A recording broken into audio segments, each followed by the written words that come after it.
क्या आप जानते हैं कि महिलाएं शिवलिंग को क्यों छू नहीं सकते?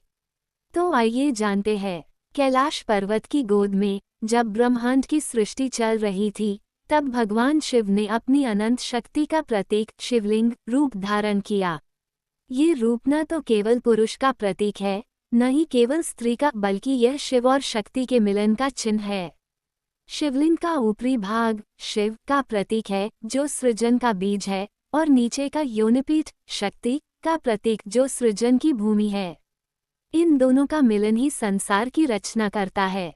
कहा जाता है, जब भी कोई स्त्री, विशेषकर मासिक धर्म के दौरान, शिवलिंग को स्पर्श करती है, तब वह स्वयं शक्ति स्वरूपा होती है। उस समय उसके भीतर सृजन की ऊर्जा सक्रिय होती है, और शिवलिंग स्वयं पुरुष तत्व का प्रतीक है।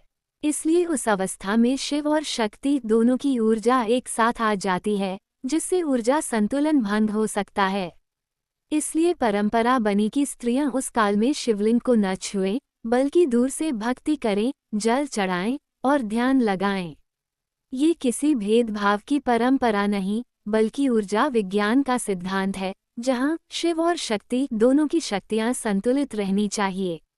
मां पार्वती ने भी शिव से कहा था, प्रभु, जब स्त्रियां स्वयं सृजन की धारा बन जाती हैं, तब उन्हें केवल ध्यान में आपको देखना चाहिए, छूना नहीं। तभी से यह नियम चला आ रहा है कि महिलाएं भक्ति से शिव का पूजन करें, लेकिन सीधे शिवलिंग को न छुएं।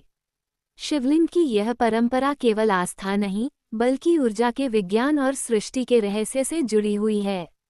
ऐसे और भी भगवान शिव से जुड़े अनजाने कहानी सुनने के लिए PCKLOVKTI चैनल को सब्सक्राइब करें।